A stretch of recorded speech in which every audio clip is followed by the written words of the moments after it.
Welcome back everybody. Ninfrendo89 here, checking out the Skull & Co. grip for Nintendo Switch. Also got the Mumba grip for Nintendo Switch. These cases are supposed to give the Nintendo Switch a more ergonomic feel. As you can see, the Skull & Co. actually has a couple grip options that you can switch out. So this one here is a little bit more of a protruding. This one I believe is called the trigger grip, and this will be the slim grip here. Little perforations in it, I don't know if you can see that very well. It's very flexible TPU. The switch actually slides into it pretty decent. Put in the triggers first up top. And there you have it, folks. All your vents, buttons, everything's accessible, the air vents on the back. The thing I like about this one is the options to change out the grips. Easy on and off as well. This is dockable, for those that are wondering. This can dock in the Switch. It's a little tight fit, but it does dock in there. And there you have it.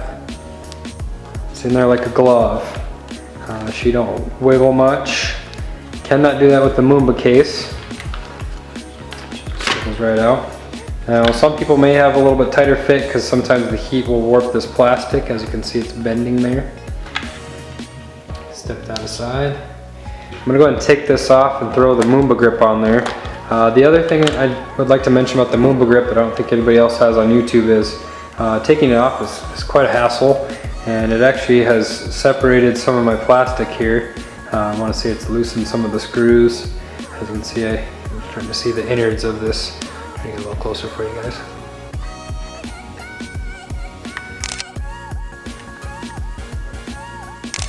You can see it's separating a little bit. I'll put the Mumba case on. Again, I still do the top first because of the Joy-Cons. Once she's on, man, she is on snug, and she is hard to get off. All your buttons are still accessible. Oops, I'll bring that screen on and get a little brightness going in here.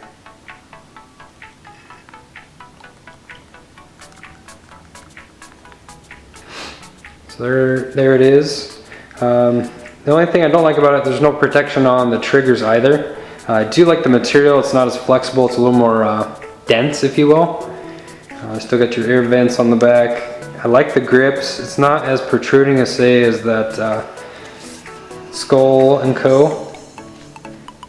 The other reason I like the Skull & Co. a little better is they had a few nicer color options. Now I grew up in the GameCube era. It's still my favorite system. Getting this off is a nightmare, you guys, without ruining your Switch.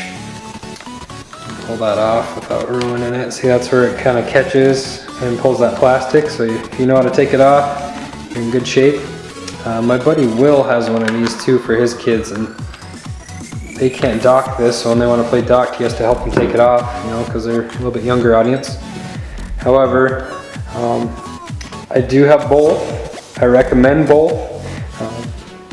This Mumba case is a little bit denser material. I want to say it's similar TPU. I did cut this hole a little bit wider for easy access to get in the Switch cartridges.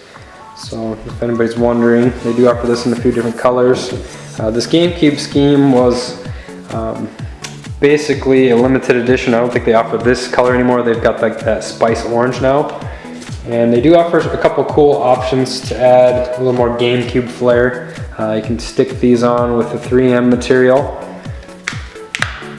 And they got a couple different triggers that will make it a little more GameCube-esque. As you can see there. And these just kind of suction cup or rotate onto the current sticks. And then for the buttons, these have like a 3M backing that you can stick on there and basically make it look a little more like a GameCube controller. If you guys have any questions, please hit me up in the comments. I would love to answer your questions. For the money, I think, in my opinion, that the Skull & Co. is a little bit better buy. for ease of use, and they look cool, they feel well. Ergonomics, I think it goes to the Skull and Coal as well. For overall quality build on the material, I would say it has to go to the Mumba. Now if you play yours mainly in portable mode, the Mumba is probably the best choice for you. If you're in and out of the switch dock, I would say that the Skull and Coal is going to be a better option. It does come in a nice packaging. So this was be that GameCube edition. I think they only made like 2,200 and 2,000, something like that. Someone correct me if I'm wrong. But I do like this case a lot. I highly recommend it. I am not endorsed by either of these companies. I just want to give you my honest opinion on them. Please leave me feedback in the comments. I'd love to hear what everybody has on their machines, or I should say machines. I sell motorcycles for a living, so on their Switch machines, or consoles, excuse me. Can't talk today. Stay tuned and subscribe. Hit the notification bell if you want more tutorials like this, or walkthroughs and reviews. This is Ninfrendo89 out.